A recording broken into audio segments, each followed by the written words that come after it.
Huh. Mr. Wright's not here today? He said his old foot injury was acting up. Old injury? He was all smiles yesterday. Yes, he smiled when he said we'd be fine, as long as you're there, Trucy. Yes, fine. We'll be fine. Here comes justice. I started my voice training at 5 this morning.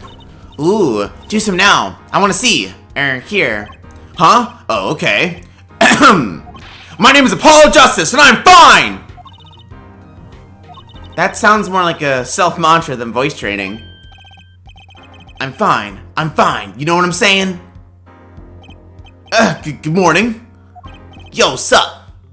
Hit me with the guilty verdict, G. See if I care. You just hang loose and let things go with the flow. You know what I'm saying? Not really. Walkie, don't be running your mouth like that in here. See, that's the difference between me and you, old man. I ain't afraid of no cops. Real G's can't keep it real till they spend some hard time in the pen. You have absolutely no idea what you're talking about. Sounds like they've both been voice training too, Apollo. My worst fears realized. The trial's starting and I still haven't had a real talk with my client.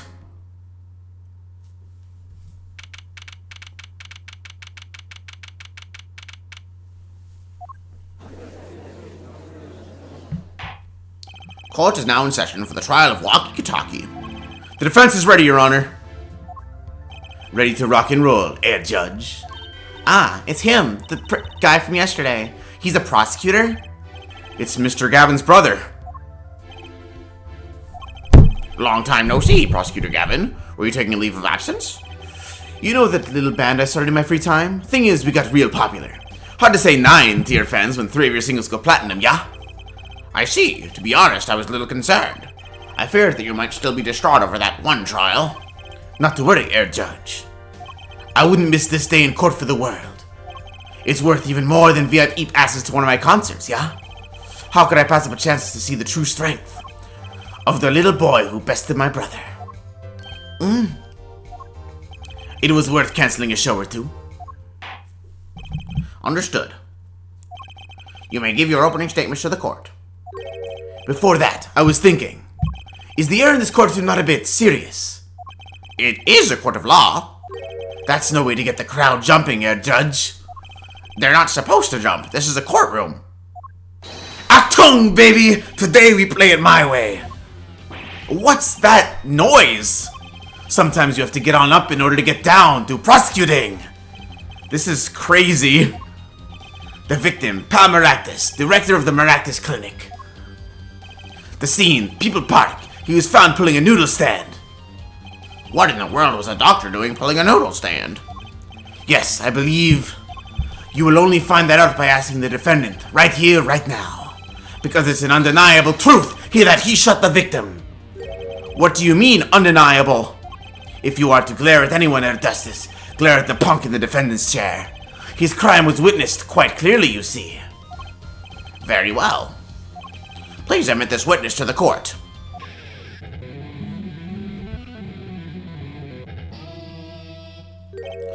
Nine, not yet.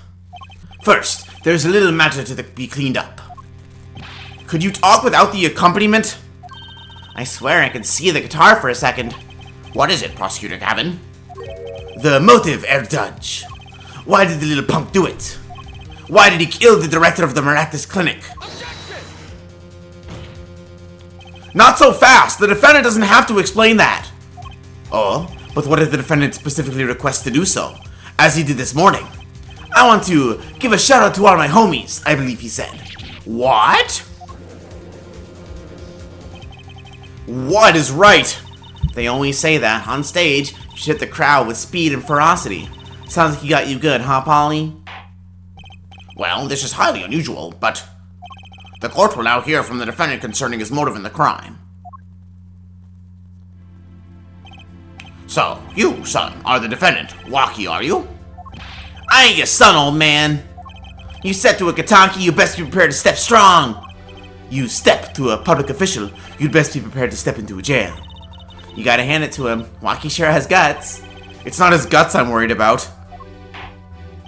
Well then, the court will now hear testimony on the defendant's motive. From the defendant himself.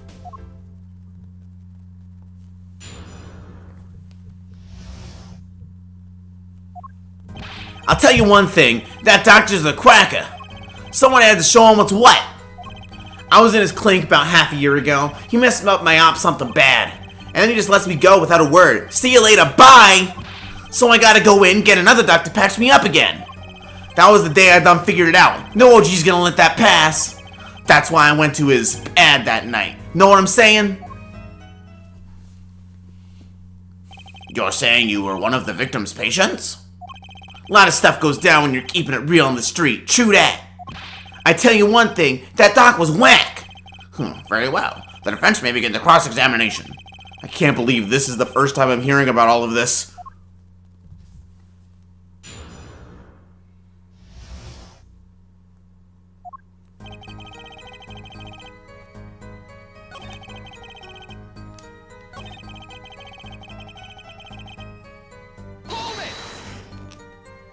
So you were a patient at the Maractus Clinic half a year ago. For what reason? I am what you might call a mark of honor. Can you explain precisely what was wrong? We had a little run-in with the Rivali's family. That's when I pulled a jack move and ran into an ambush. G busted a cap right in me. According to my sources, you couldn't stand the stress of waiting and ran in 15 minutes before the appointed time by yourself. Hey, I was more than a match for those guys. So you were carried to the Maractus Clinic from there? Apparently he was shot in the heart. Shot in the heart and he's still alive? I can catch bullets between my teeth, but I never learned how to catch them with my heart. The bullet stopped just short of my thumper, you know what I'm saying? I would have been golden if it weren't for that whack doc. Can't even take out a stupid bullet. So, as you say, the surgery was a failure. That ain't all of it, Holmes.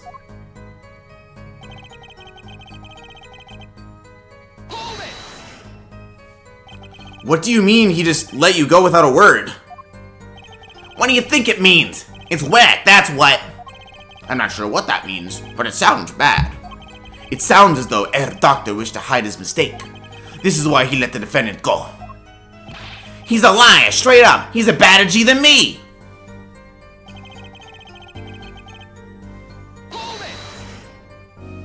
So, this bullet is still... You know it! I can still feel it! Right there in my chest, pressing up against my heart! Your words are like a bullet shot straight into my heart. Or something to that effect. Incidentally, that's from one of our hit singles. Well, that sounds like a straightforward case of malpractice. Word, J-Man! Word no accident, that's for shizzle! It seems that there were issues with this doctor. Man, putting him down was like doing the world a favor. Walkie, please consult your lawyer before saying things like that. Chin up, Apollo. Back straight. But why did this mistake only come to light that day? It was found during the family health checkup. The family checkup? That was the wackest thing of all. All us G's lining up, taking eye exams and all that. Better to die young than fade away, bzoy. A relief to hear. Eh? What's a relief? Oh? Did your father not tell you?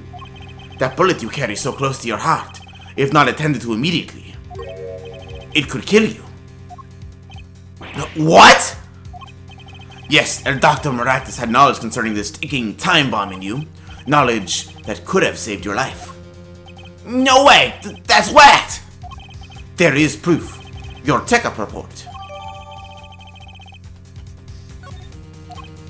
How ironic that you would kill the one man capable of helping you. You're almost as careless as he was.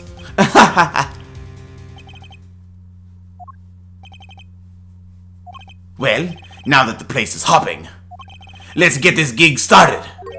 Just started? We've had enough of a warm-up act, yeah? Time to hear from the witness. Wonky sure is quiet all of a sudden. I'm a little uneasy myself. Is this Gavin's strategy?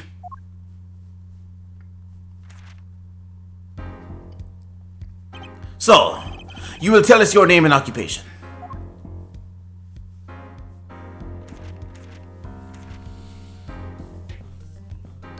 My name is Wesley Stickler.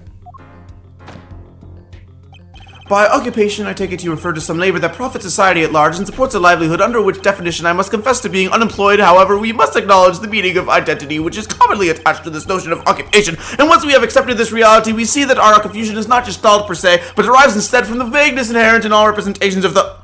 By which he means to say that he is a student. A junior at Ivy University, if I'm not mistaken. Yes, in the Department of Science and Engineering.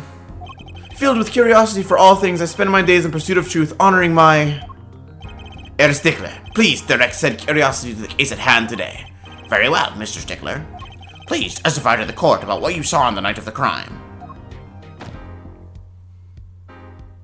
You ask, quite simplistically, what I saw. However, we must understand that Homo sapiens possess two eyes, each of those designed to receive and interpret data, sending images in the form of signals that...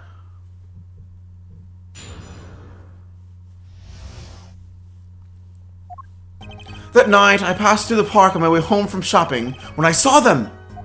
One man pulling a stand, another man facing him. I saw them quite clearly. The man facing the victim was the defendant. In his hand he held, yes, a pistol. It was pointed at the man pulling the stand. A shot! The bullet hit the man pulling the stand from the front, square in the forehead. Was anyone else there in the park at that time? I can say with 100% accuracy that there was not. The pistol our witness refers to is this. The court accepts this into evidence. Very well, Mr. Justice, you may cross-examine the witness. Yes, Your Honor. Trucy, why are you staring like that at the witness? That man. I can't help but feel I've seen him somewhere before.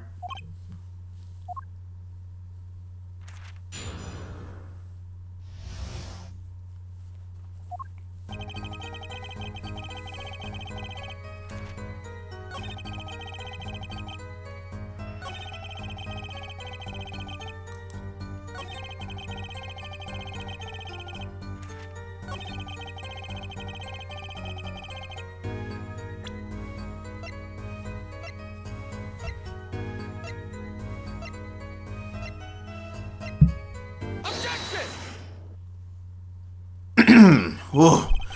If that's all of it, I think I have a chance. Is that you relaxing, I see, Herr Justice? Huh? Oh, objection! Once is quite enough, Mr. Justice. Apollo, pace yourself. This trial's not over yet. Right. Look at this. The autopsy report. Is there a problem with the autopsy report? Right, a problem. Yes! The problem is the location of the entry wound. The location? You testified that the killer shot the victim square in the forehead, did you not? I have already determined your angle of inquiry. Allow me to explain. It is quite simple, really. First, understand that when I say square, I speak not of geometrical absolute. What do I mean by this? For example, the deflection of a meter is 1,658 times the weight of the light and by a krypton particle, as we all know. In addition, it is the well-known fact that krypton particles are rare and invisible to the naked eye, which points to a basic fallacy in your line of reasoning, namely, that what... Mr. Justice. Yes? Was your objection to these, krypton particle things? This is the big time, and you are obsessed with something so small. You disappoint me. No, I'm obsessed with something big! I mean, there's a bigger problem here. Do tell. Just look at the autopsy report. The location of the entry wound was... the right temple! The temple? Mr. Stickler, you said quite clearly that the victim was shot square in the forehead. That's a contradiction. Isn't it?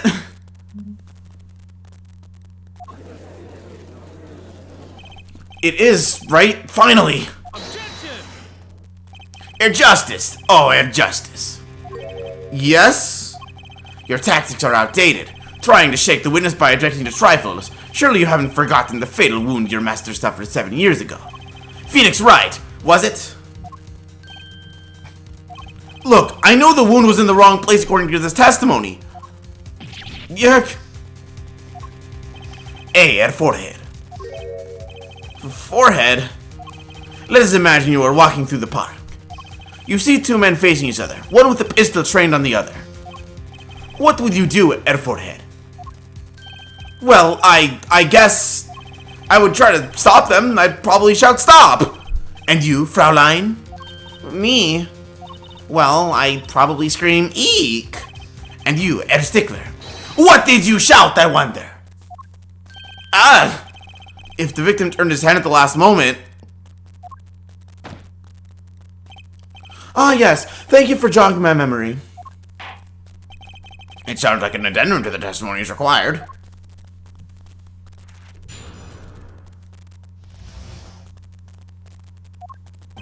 As soon as the killer raised his pistol, I took action. Seize this at once, you two! I cried, with composure. The victim turned in the direction of my voice, and a shot rang out. Whereupon our cowardly killer, the defendant, appeared to have become frightened. Tossing the pistol aside, he fled from the scene. I see. So you attempted to stop the crime. Indeed. With composure.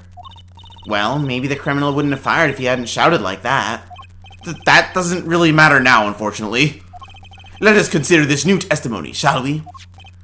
Observe the diagram, if you would. The witness, Mr. Stickler, was it, stood here. He shouted, "Oh, stop, please," or something of this nature. And the victim responded by looking in the witness's direction.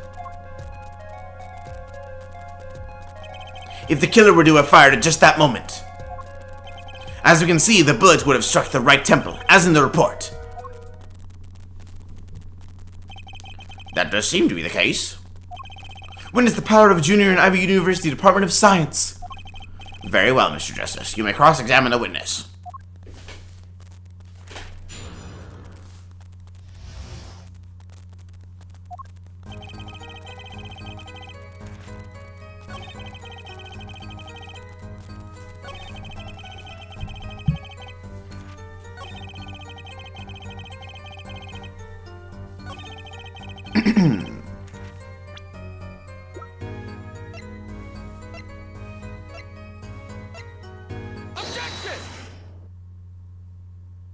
Wait a second. Tisk, another misleading request. Yet you're so beholden to your own mode of discourse you can't see how it affects you. Come again? Wait a second, you say. A second? Are we intended to wait just that? A single second, 1/60th of a minute? That's hardly enough time to draw a breath, let alone make a statement in court. Now, had you asked for a longer period of time, say 3 minutes, 35 seconds, that Mr. Justice. Yes, Your Honor. Am I to understand you're objecting to the length of a second? Yes, I mean, no! Here, just look at the pistol.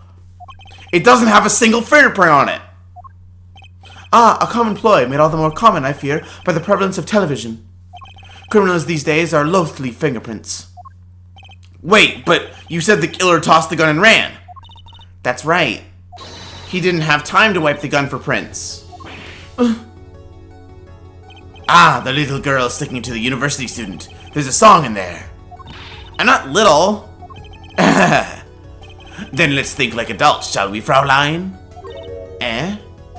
What if the killer, the defendant, was wearing gloves? Gotta admit, I didn't think of that, Apollo. Well, Mr. Justice? Could the killer have been wearing gloves? The record of the murder weapon is very clear about one thing. The fingerprints were wiped, which means some traces of prints remained, which contradicts your testimony. If everything happened as you say it did, he wouldn't have had time to wipe the pistol.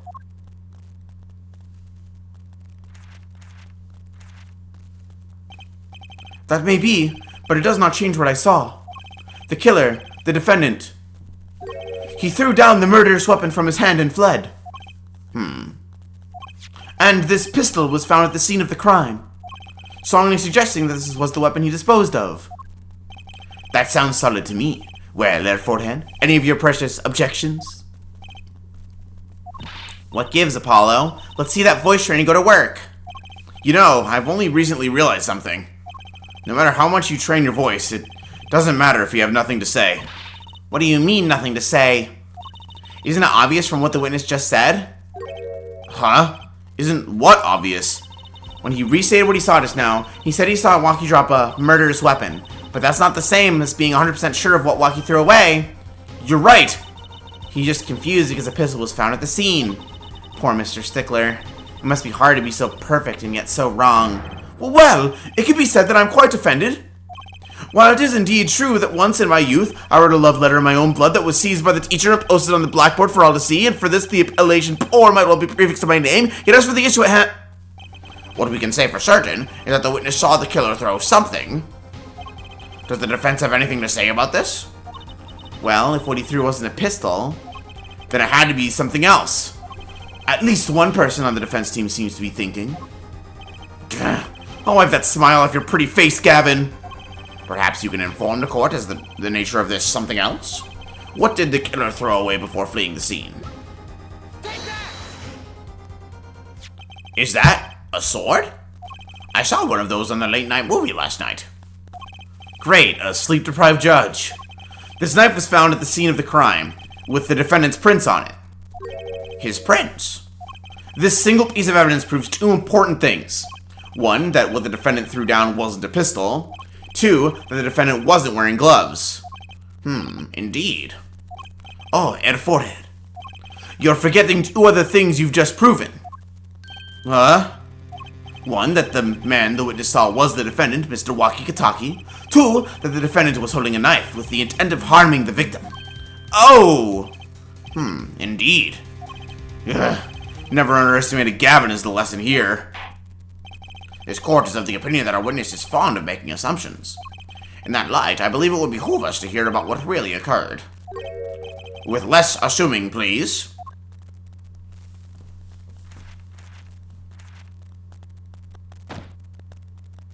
It is always the same with you people. Mark left the house on foot, and 5 minutes later, his brother left after him. How long would it take for Mark's brother to catch up to him? Assuming that Mark never had to stop for a traffic light. Assuming, yes, that's what I said, assuming, as if that were a probable situation at all. Yet here you are, assuming that my assumption is no better.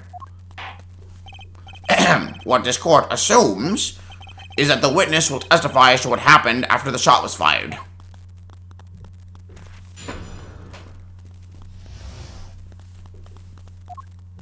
I could not prevent the killer from leaving the scene, nor could I simply leave the scene in good conscience. Ergo, I used my cell phone to call the police. Until the police arrived at the scene 10 minutes later, I saw no one else. Why didn't you chase the killer? He was, as you say, a killer. Of course, I could have run him down, yet what would he have done when cornered? Sadly, it takes more than an aptitude for solving quadratic equations to know that. Did the testimony earlier not prove the defendant's presence at the scene? And do we not also now know that there was no one else there? It seems clear that we have our killer. Does it not? Does it not, Mr. Justice? I better find a way to take this testimony down quick.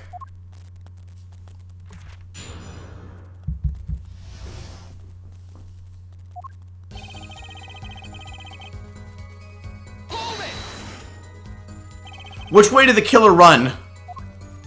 By that time, it was clear the killer had noticed me. Naturally, he ran in the opposite direction. That wouldn't mean he ran in the opposite direction from the Kataki mansion. Tung! Don't even think about pointing out that he was going away from his home. All he had to do was loop back once he was out of sight. Ugh, how did he know that's where I was going?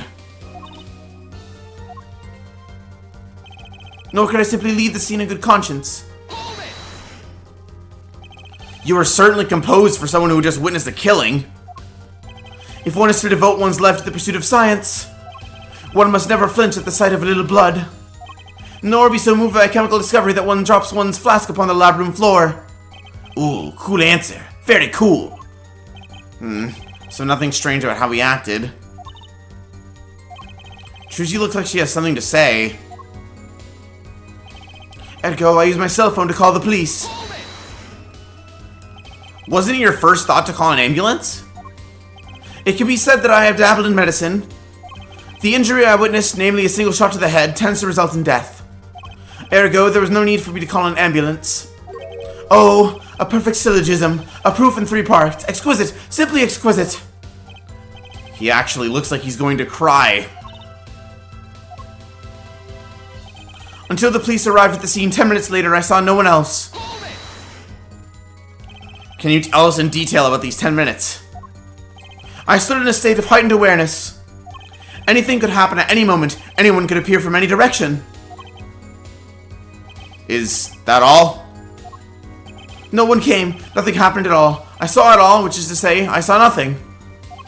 It was late at night. It's not odd to think there will be few people around in the park. So we just stood there, watching? Ugh, not much to go on there. Trucy, if you've got something to say, by all means, say it. Ugh, I can't find a single problem with that testimony. Had enough at last, there, forehead? Maybe it's time to back off a bit? Ugh, there's nothing fishy about that testimony at all. It appears there are no objections to the witness's current testimony. There are any number of ways to explain the lack of prints on the pistol, I assure you. Perhaps the killer really was wearing gloves which wiped the previous user's prints off. Then, after the deed was done, this fell out of his pocket as he was throwing the gun away. A mistake befitting of a small-time punk, in my opinion. No. No! It seems you've come to the end of the line here. No, that can't be all. How unfortunate. It seems that you weren't cut out to stand on the same stage as me. Were you, Forehead? I believe this brings the cross-examination to a close. This court will now declare a verdict for the defendant, Walkie-Kataki. Eee!